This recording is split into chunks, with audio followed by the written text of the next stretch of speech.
And we were always on this land, you know. We may have moved from place to place, a racing camp, a hunting camp, or a blueberry camp, you know, or go fishing for camp, you know.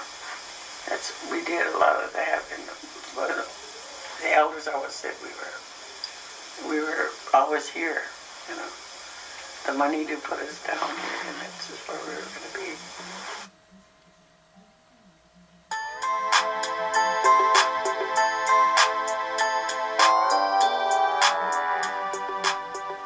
And I had an heart operation when I was 11 years old.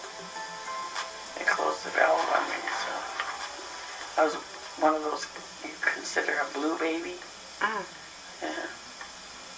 So I was, even though I did a lot of things, climbed trees, hunted for snakes, all the tomboy things you do. We'd go out in the water and hunt for snakes and frogs, you name them, you know. We used to come home from school and get off the bus and we'd smell homemade bread and baked beans, you know, from the bus.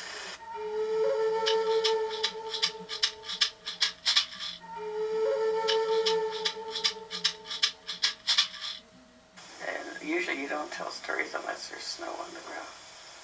But this one we used to talk about that during the winter, you know, when you listen real good at night, you hear the trees breaking. They snap from the cold, you know, and they used to say that was a little old lady cutting down her tree for firewood, and they called her Muchkikwiwish. So every time my dad would tell us that, we'd hear the trees breaking, and he'd say, oh, there must be Muchkikwiwish. And I'd insist, no, it wasn't, because she's sitting right here, you know, not realizing he meant another person, because that's how we knew her Indian name was that.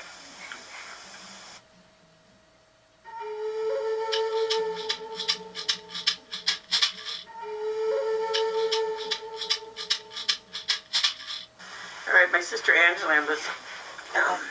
she was the second oldest of our family, and her name was Angela, and we called her Beige. Beige. She was one woman that was Indian named Oiyotte-Decorah. And she went to Flanger, South Dakota school. And she was salutatorian. She was the second highest of her class. You know, and she was very knowledgeable. She liked to talk. She had a good sense of humor. She went to school on the relocation program, the program that came out of the Bureau of Indian Affairs for Native people. And that was to make sure that we got a chance to get off the reservation and go work at a trade and learn a trade. And she became an X-ray technician.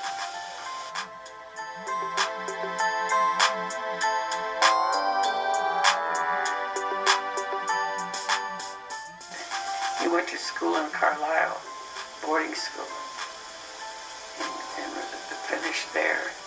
And he came back and he still knew his language. He still knew how to speak the language. He knew about some of the medicines that you needed to make yourself well. You know, every time he went to the hospital, he would call it the Chimokwan Hospital, the White Hospital. When he came home, he would take some Indian medicine. That's how come we're doing that. And he'd say, I'm cleaning myself out. Because I was at that white man hospital. So he'd take the Indian medicine and purge himself.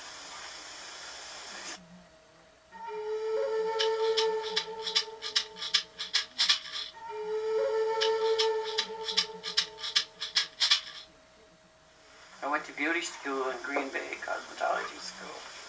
And I went out over there, 17 years old, soon to be 18. My dad said, you're going, you know, to relocation. So I went there to a whole new city, and I found a lot of friends there. There was an apartment building that was made for people that were going to schools. That was a 9-month course. And my sister Bev came. She went to business school for a while. In Green Bay? Yeah. She came to stay with me. I had my apartment already. And then when she moved to Chicago, I stayed back in Green Bay and finished school. And when I finished, I moved to Chicago. So then I signed up, and they call it an temporary office work agency. And they would send you to various places to work for a while. Somebody went on vacation. You'd go there and take over a job. So I never worked as a beautician. Gave a lot of haircuts. So when I met my husband, we got married there. I knew him when I was 15 years old. We were married for 39 years. And he was another person that was a very formidable person. And he liked it, and he ended up working in child care. Daycare, licensing family daycare centers, and training the parents to how to run a daycare. So, and he was a powwow person. He loved to go to powwows.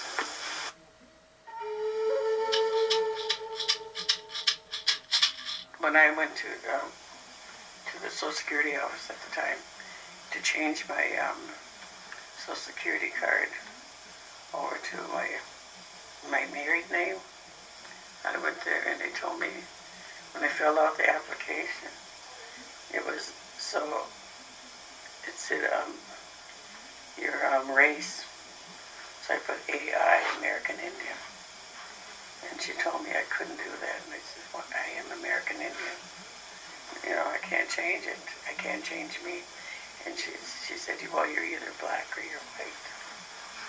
And they considered Indians white at the time, and I thought that was really strange, that's my first taste of real racism against the black people and the white people.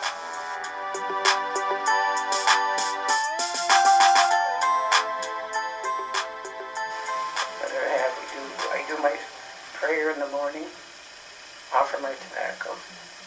Every morning? Yeah, every morning. Do you still speak fluent Ojibwa? Well, when I say my prayer in the morning, tell them I need to do Shalinamo and get up and over to Shane Cooper's Day. I mean, my children, my grandchildren, my great-grandchildren.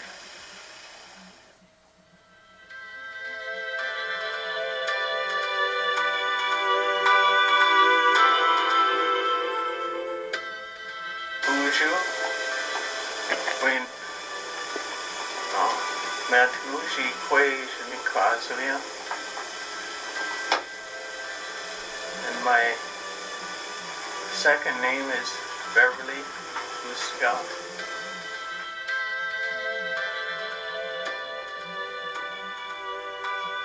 When I was going, the first school I went to, when you go down Cranberry Marsh Road, that one road that says White Pine, there was a school back there, it's still standing there. We went there, we had to walk to school and walk back and forth. We didn't have a bus. And then while we were at White Pine School, they transferred us to Hurdle. That building on top of the hill from Hurdle was a school. That's where we went. And we walked to school, even in the winter. We had a very smart teacher, and she used to make home visits to the families and got to know the parents. And we had fun.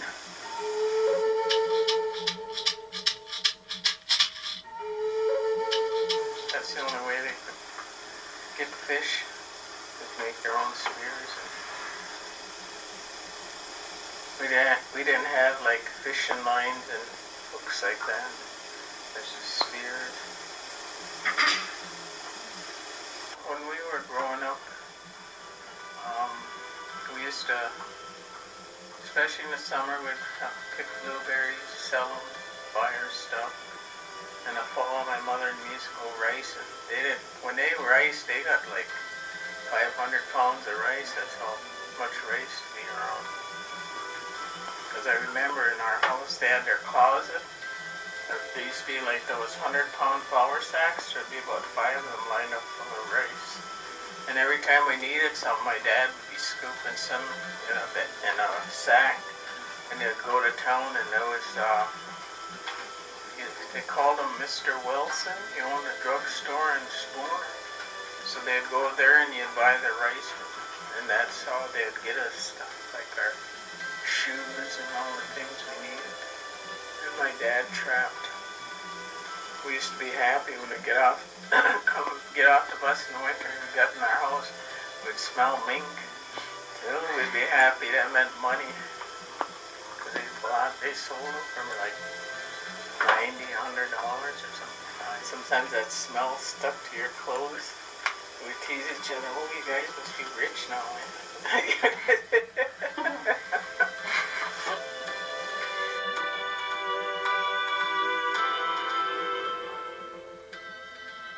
When we were growing up,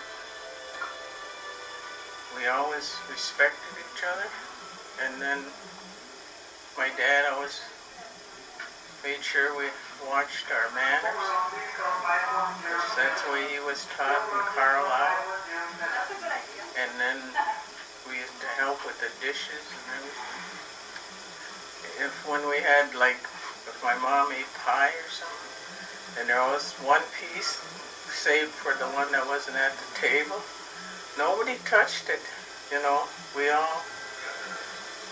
There's a lot of times everybody wanted to have a second piece, but we didn't touch it.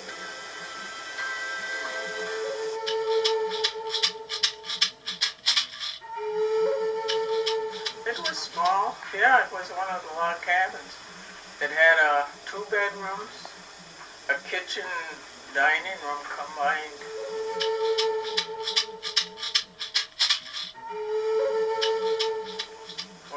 When I moved back, I got a job, but we didn't have no daycare or people. You know, to me, I didn't leave my kids with just anybody, you know. And so we said we gotta have a daycare. So we started a daycare, me and my sisters. So me and my sisters went to Rice Lake. We took these early childhood classes, and then we got a grant and we established the daycare. And I got a job as a teacher's aide. I worked there 6 years. Became the aide, the teacher, and the director. We were licensed for 20. And then we had a fenced-in playground. I worked there 6 years, and then homeschool coordinator job opened in Siren. I applied for that, and I got it there. And I was there for 28 years.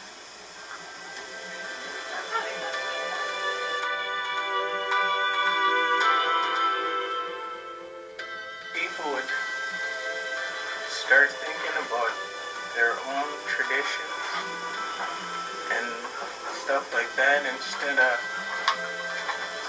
things like they always want money and to buy things. I mean, you do need money nowadays to live, but you got to remember your traditions too. You know, things are changing so fast nowadays. Even a high school education isn't enough anymore. You got to go to college in order to get a good job to raise your family. Yeah, there's a lot of things people aren't doing that they should be teaching their children. I always think maybe if they were taught, some of the ones that are doing things they're not supposed to, like drugs and everything, that they would, if they had a traditional upbringing, they probably wouldn't be doing all that stuff.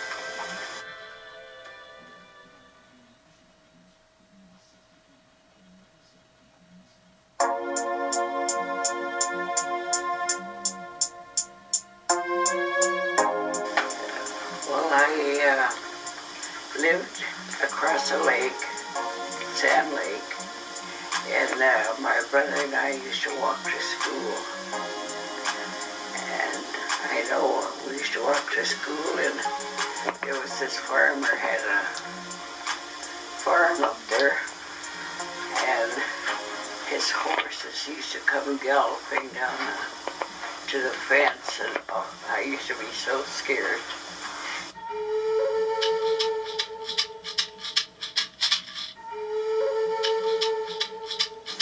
You know, then you picked up the language from them. You know, my dad did, my mother, my grandmother, my aunts. And we all had Indian names.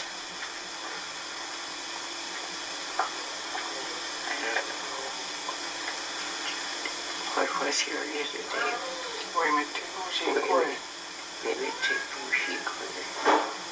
Mine was Chimidic. They used to call you Chimidic or Wabash. My dad used to call me Wabash, and you know, it's I hate to say it means white.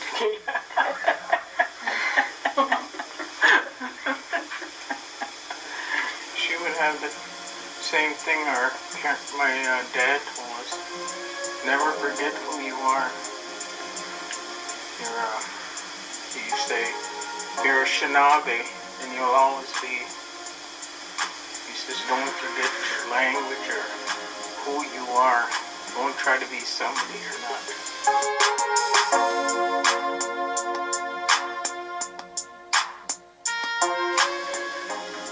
I graduated from there, and then I went to a year in Siren, and then the next year I went to Flandreau, South Dakota, which was an Indian school.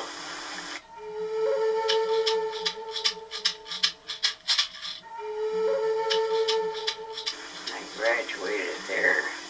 We had to stay there all year round, and then come home, and then we'd go back the next year. What was it like before? It was nice. It was really nice.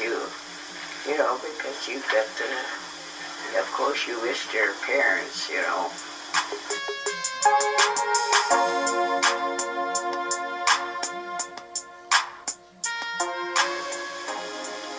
And I went to Chicago for one day because there was more opportunities, and then Minneapolis.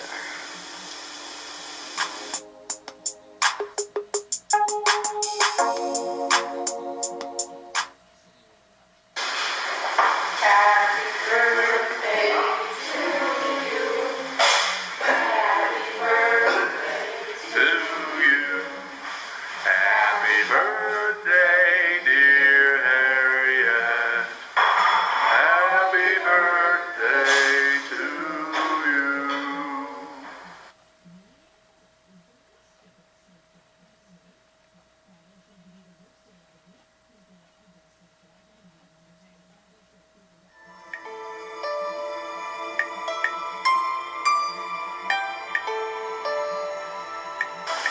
My name, my English name, is Doris M. Emery. My Indian name is Chewug.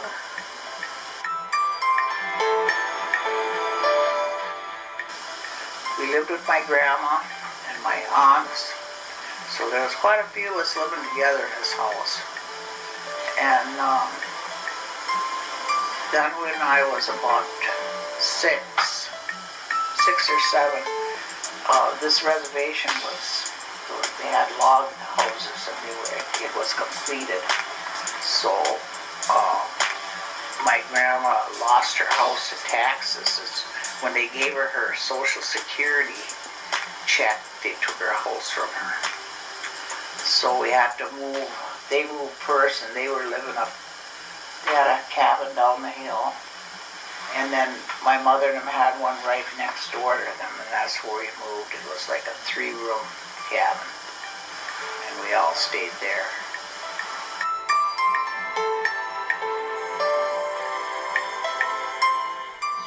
Once you reached womanhood, then you had to spend a year almost like in confinement. I mean, you had to stay in your room for 4 days, and you had, for a year, you had your own plate, your own fork, spoon, and stuff, and you could eat out of that. You were kind of treated like you had the plague or something. And you couldn't, your play days were over with. You stayed home and they taught you how to do the housework and cook. And my grandma would talk to me about the medicines, because she was a medicine lady. And she would go out and gather medicines, so she would talk to me about them and tell me what they were used for and so forth like that. And then once my year was up, then she took me with my aunt, my youngest aunt, and my grandma. We used to go out in the woods, and they would gather up the herbs and dig around in the ground, pull them out of the ground, and you gathered bark and just different medicines like that. And they had little bags, you put them in and you brought them home. And you always put tobacco on while you were doing this, before you did it. And we would bring it home and everything, and people would come from miles around to my grandma because they were sick. There was something wrong with them, and she would doctor them and give them the medication and tell them what to do and stuff like that so they could get better.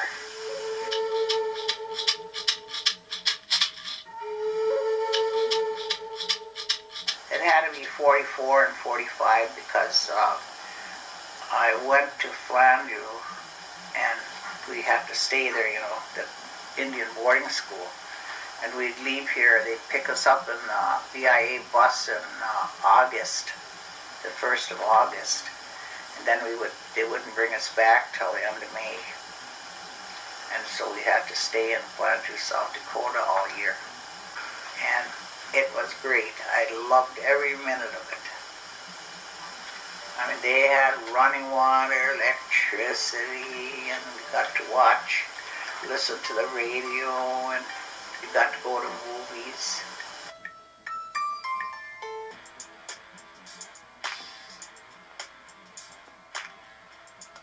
Ann she was working for Illinois Bell as an operator. She was telling me, you should apply for a job there. So I went down there one day and I applied and I was hired. And I got to be a long distance operator. And Chicago was like the hub, the long distance hub. So they'd come to us and then we would hook them up to the different cities that they wanted. So when that call came in from Dallas, it came to the Chicago office and I picked up the call. And it was a government calling, and I had to put a supervisor on because, and I knew it was really something important. And we had to connect them to Washington, to a number in Washington, D.C., and that was the day that President Kennedy got killed.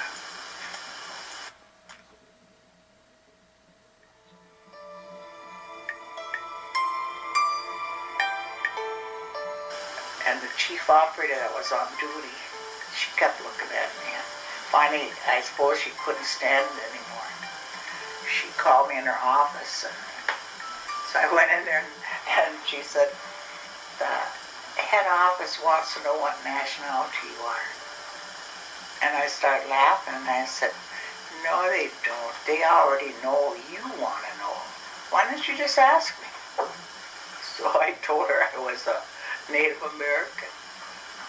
And what tribe I was from, its anchorage was Wisconsin. And I don't know, she knew what I was even talking about. She probably thought I was talking to something else.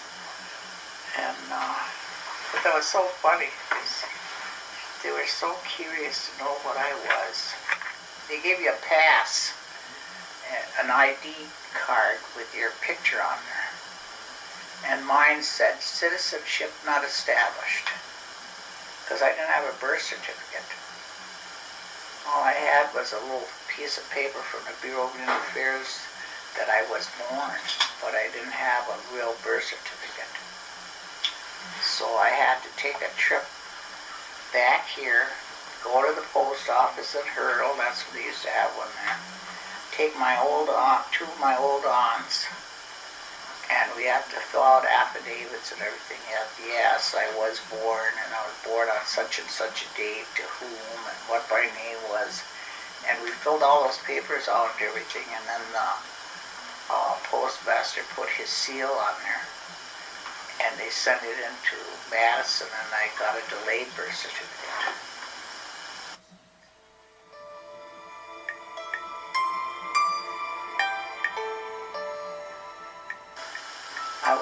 I was involved in tribal politics. I was on a council for 12 years. I was the first tribal judge. I was the chief judge of the St. Croix.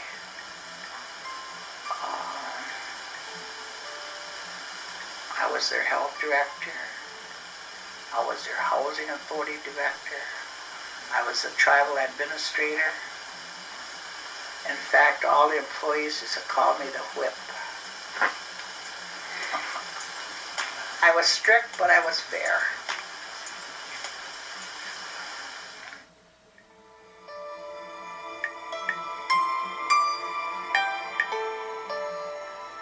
And the oldest graduate of LCO.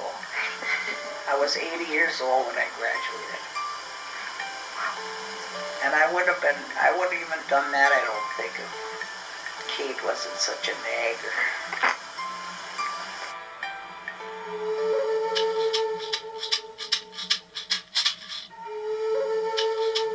Please make the right choice and live your life and make your choice. And don't waver from that. And always think about the fact that if you're good to people, they'll be good back to you.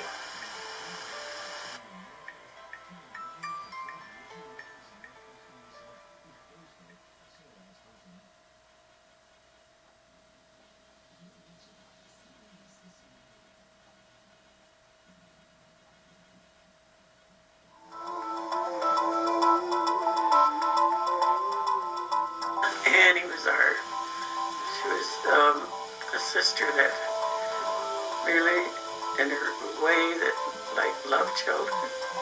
People were kind of, because she was a very formal type personality, but yet she could laugh, and people who knew her, and once they met her, knew her and liked her and loved her. You know, she had a sense of humor. And she loved children. She wanted them to go the right path. She didn't want anybody falling by the wayside, you know, and become lost, and you have to really struggle to get back on that even keel again. You know. That's the way she wanted it. And she's gone, and she's with her people. That's the way we look at things. We do everything, like we lit the fire 4 days to light her way, and then we got our four-day feast. They all knew her and loved her. It wasn't just Native people, everybody did. You know. So she led a full life.